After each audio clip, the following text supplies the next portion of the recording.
Welcome back to my creative writing channel, Critical Storytelling, because it's not about me telling my story, but helping you tell yours. So we've been reading Rime of the Ancient Mariner as an example of a framed narrative, which is a literary device that the storyteller will use to provide structure, authority, and it's a way to say we're not going to worry about the details so much. We were reading the end of part 1, which I wanted to get back to look at the punctuation, because Coleridge is telling the story from the perspective of the mariner who is telling the story in a dramatic monologue, which is going to be our second literary device that we're going to cover soon. It's probably going to be an overlay. We can do both at the same time. After all, Coleridge did. And I just wanted to show where he doesn't use punctuation when he says, "With my crossbow, I shot the albatross." So the question is being asked in the framed narrative, "Why lookest thou so?" One of his shipmates sees that he is distraught, and it's almost as if he's telling the wedding guest. It's like Coleridge has brought us back into the frame by removing the punctuation marks when the mariner answers the question, "With my crossbow, I shot the albatross."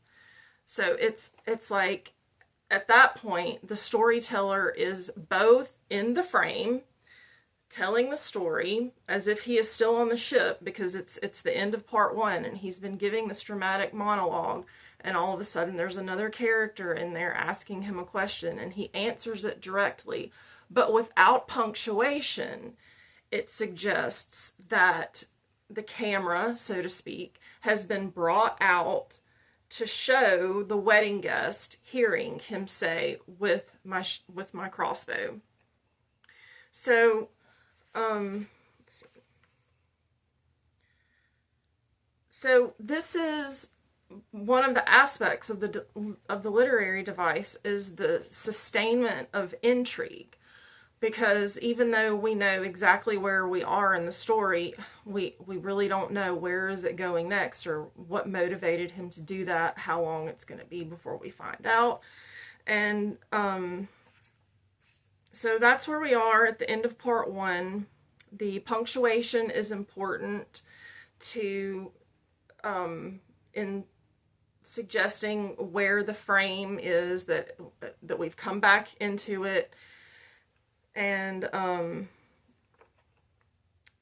so, and also in the last video, I went back to, and I wanted to review the sensory clues that Coleridge had given us regarding the bassoon that the wedding guest heard, and how he was holding his heart at the sound of the music and the sight of the bride, that he is just fighting this, his natural inclination is to be in the merriment, and as the recipient of this story, he is moved in some way that he cannot leave the storyteller.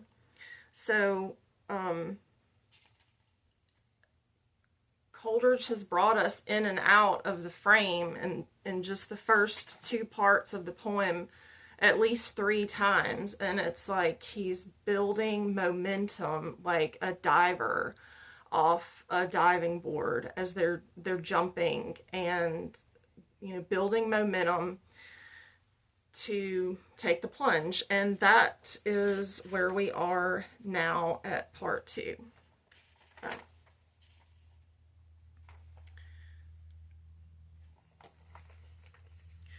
The sun now rose upon the right, out of the sea came he, still hid in mist, and on the left went down into the sea. And the good south wind still blew behind, but no sweet bird did follow, nor any day for food or play came to the mariner's hollow. And I had done a hellish thing, and it would work 'em woe, for all averred I had killed the bird that made the breeze to blow. Ah, wretch, they said, the bird to slay that made the breeze to blow, nor dim nor red like God's own head the glorious sun uprist. Then all averred I had killed the bird that brought the fog and mist. 'Twas right, they said, such birds to slay that bring the fog and mist. The fair breeze blew, the white foam flew, the furrow followed free.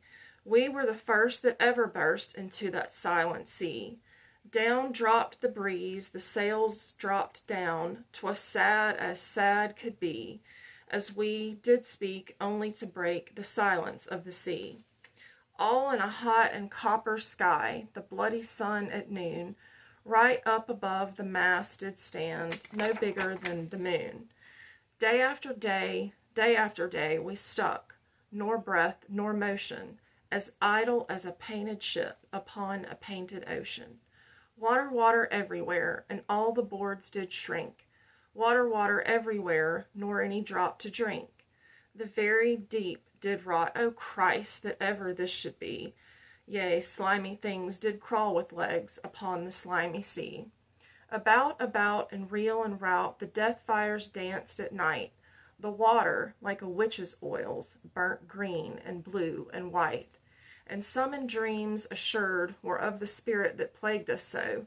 9 fathom deep he had followed us from the land of mist and snow, and every tongue through utter drought was withered at the root. We could not speak, no more than if we had been choked with soot. Ah, well a day, what evil looks had I from old and young. Instead of the cross, the albatross about my neck was hung. So in part 2, there are no quotation marks. We are fully in the story at this point. And I think that is to create focus for the reader, that the frame is effective in getting us intrigued, in keeping us hooked, in terms of creating suspense and wanting us to hear the story, but at some point we have to just fully commit to hearing it. And so we're not distracted by the party or the wedding guest or just even the mariner in that very point in time telling his own story. We are fully immersed in that point in time that the mariner is talking about the story of the albatross. And so we're not concerned with the outer frame at this point. We have to remain fully focused on the purpose of the rhyme, the whole point that we're here. So in conclusion,